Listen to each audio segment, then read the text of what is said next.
If you could describe Fidel Castro in one word, what would it be? A criminal. Evil. Destructive. Cruel. A criminal. When communism was brought into Cuba, everything was taken from the people. The parents wanted their children to have a better life with more opportunities. This was the cause of an exodus of children called Operation Pedro. Fidel Castro's impact on Cuban society brought about the compromise of Operation Pedro. Fidel Alejandro Castro Ruz was a Cuban communistic dictator of Cuba for nearly 50 years. Politically, he was a Marxist and influenced much of Cuba based on his views of communism. Before Fidel Castro, Cuba was a festive and joyful place to be.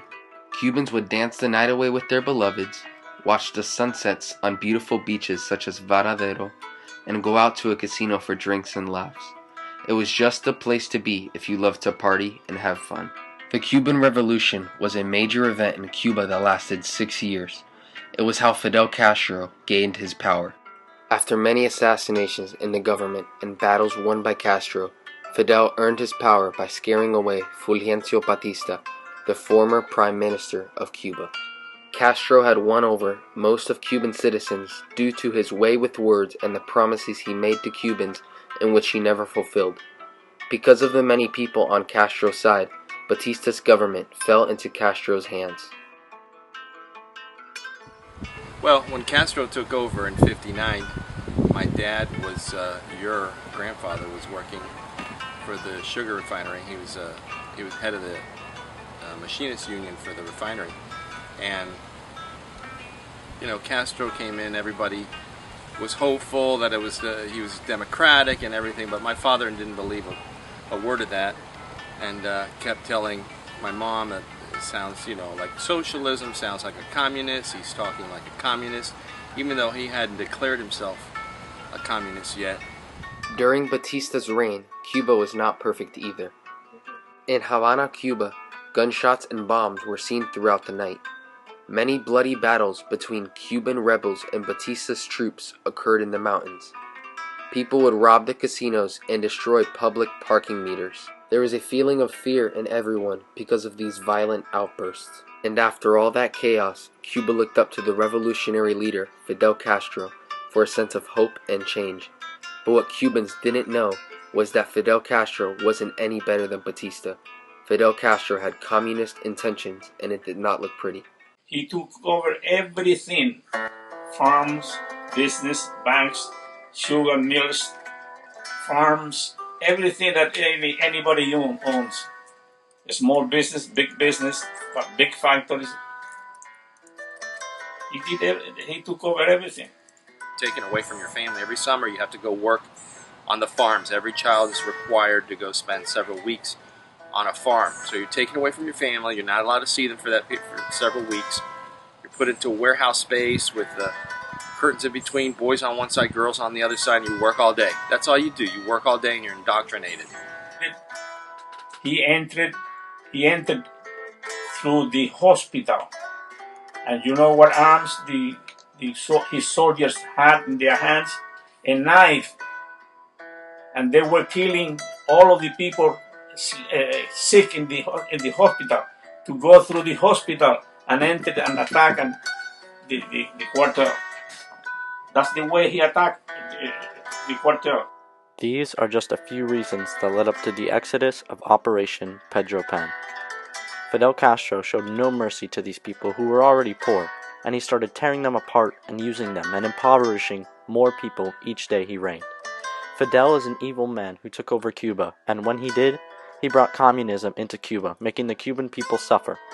When Fidel passed away, the Cubans here in America were relieved, but then only to find out their family in Cuba would get no break from his brother, Raul Castro, who had the same intentions, if not worse.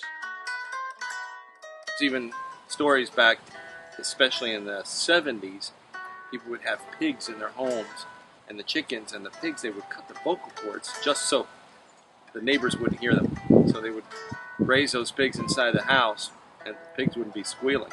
Otherwise, they'd be taken away by the government, because no one was allowed to have, you know, that kind of livestock without sharing it with everybody else. Fidel Castro was a communist, and he brought communism into Cuba. This affected the people in every way possible. It brought food rations, vast poverty.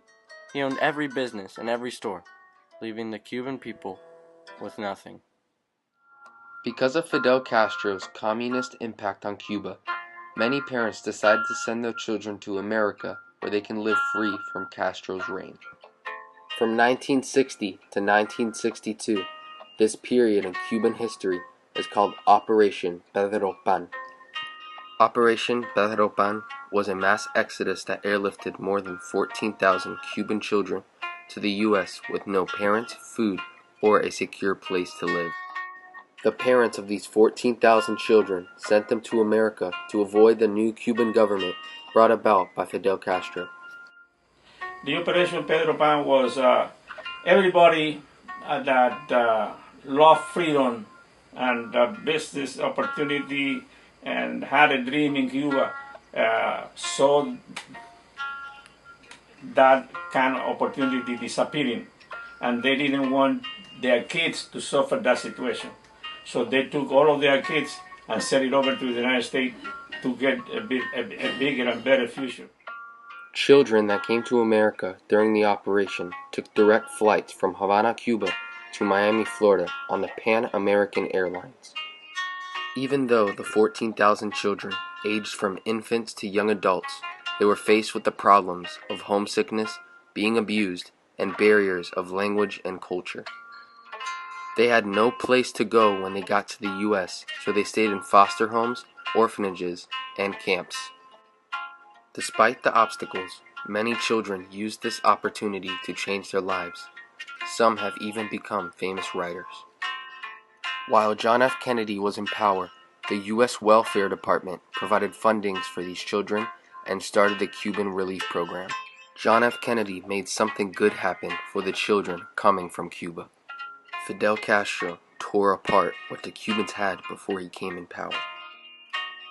Therefore, Operation Pedro Pan is a compromise of the actions that Fidel Castro committed to Cuban government and society. I left Cuba in 1962.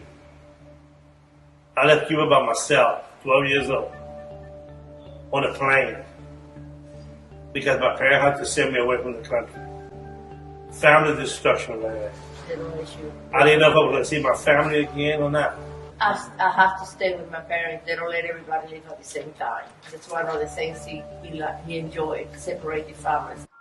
Fidel Castro was a criminal that corrupted Cuba's goodness.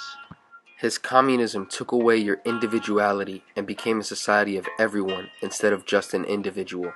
It took away a Cuban sense of goodness. Cubans did everything for the government. It took everything away that a Cuban had to offer or receive, and it still does. Cuba was and is still affected and impacted by Castro's communistic party. A very prosperous country to just a disaster where everybody's fighting for food, just essentials, food, water, eggs, milk, bread. You can't feed your children, you don't have enough milk, you don't have enough just anything. He took over everything. Fidel Castro was a criminal, and he did everything in his power to make Cuba a communist country. These poor families who lost everything decided they wanted a better life for their children. A better life in a country they've never been to, with a family they've never met, not speaking a word of English. What Fidel Castro must have done to push these people to these limits must have been extreme and cruel. Operation Pedro Pan is the result of Fidel Castro's communist Cuba.